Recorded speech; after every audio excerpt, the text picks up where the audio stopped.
Welcome back to Swordbox Ministries. Delilah has finally gotten to Samson, and he has given away the secret to his strength.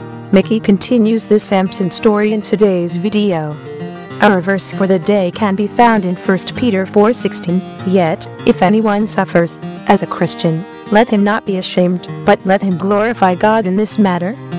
Please stay tuned after today's message, and join us in prayer for Savannah, who is in need of a heart transplant, and is next on the list to receive one.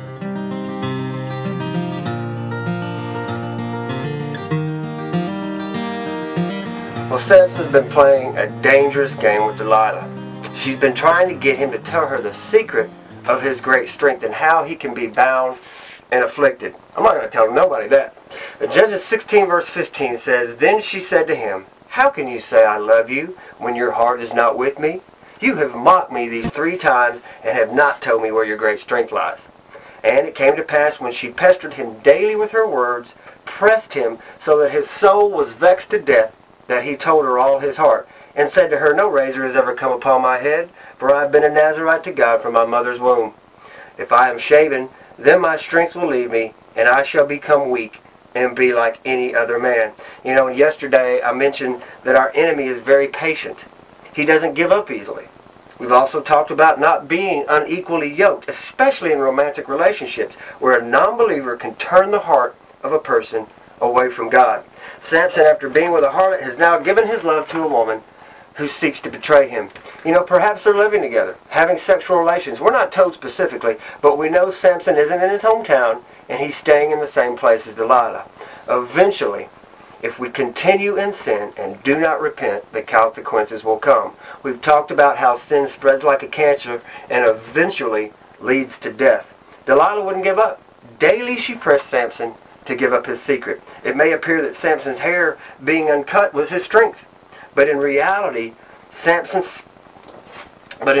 God's Holy Spirit was his strength. His uncut hair was a sign of the covenant between Samson and God. He was uniquely set apart, like we've talked about, to God, for God, to carry out the purpose of God. But Samson has taken the gift of God himself and given it over to the desire of women. And now the consequences are going to come. Once Samson has told Delilah that something that he shouldn't have, once Samson has put his love for women above his love for God, now the enemy will rush in. And this time the Spirit of the Lord will not be there with Samson. You know, we need to be reminded here that while it's obvious Samson has been sinning against God, and now the consequences are coming and he's going to suffer, we can obey God and still suffer. The Apostle Paul suffered extreme beatings and whippings in prisons for doing good, for spreading the gospel. And many, many believers have died for their faith. So I'm not preaching, if you follow God, everything's going to be good and you're not going to suffer. That's not what the Scripture says at all. But the Bible says in 1 Peter 4, verse 15, "But let none of you suffer as a murderer, as a thief, as an evildoer, or as a busybody in other people's business. Yet if anyone suffers as a Christian, let him not be ashamed, but let him glorify God in this matter." For those of you suffering for the gospel, it's an honor and a privilege to share in the sufferings of Christ. And one day the glory of God will be revealed in you. So as believers, we need to understand that just because someone's suffering, it doesn't mean God's bringing judgment on that person or that they've messed up. Job would be a prime example about that. We've talked about him before. But tomorrow we're going to see what happens to Samson. And what's happening to him is a direct result of his sin, I believe, against God. Until then, I want you to know that I'm not ashamed of the gospel of Jesus Christ. For it is the power of God unto salvation for all of those who believe. And that means you too. God bless you. We'll see you here tomorrow. Dear God, we come before you today with a request that we know is from you, a burden on our heart today to pray for Savannah in need of a heart transplant. God, you said wherever 2 or more are gathered in your name, you will be there also. And I believe as we come to you with this request that you hear us. She's the next in line to receive a heart, God. We just pray for her health. We pray that you'll guide her life so that she can grow and be a blessing to you and to bring others to you, God. We also pray for the family of the donor. Dear Heavenly Father, bring your comfort upon them in the way that only you can. God, thank you so much for bringing these people into our lives through Swordbox Ministries. Thank you for giving us the daily strength to continue to do this.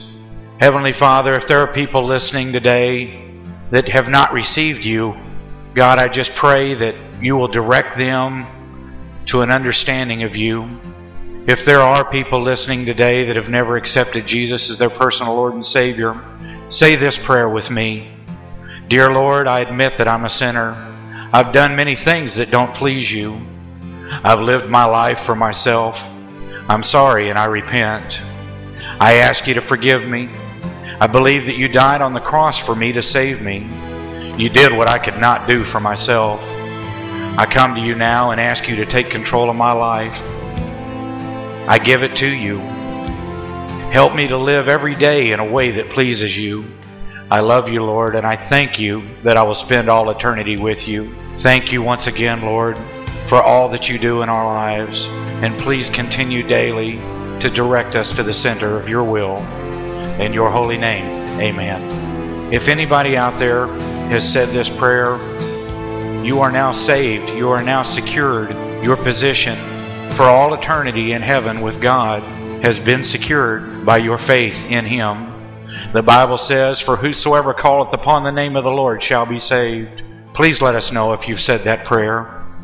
Please email us at swordbox@yahoo.com and let us know about your decision so that we can join with all the heavens that are rejoicing now over your decision to follow Jesus Christ.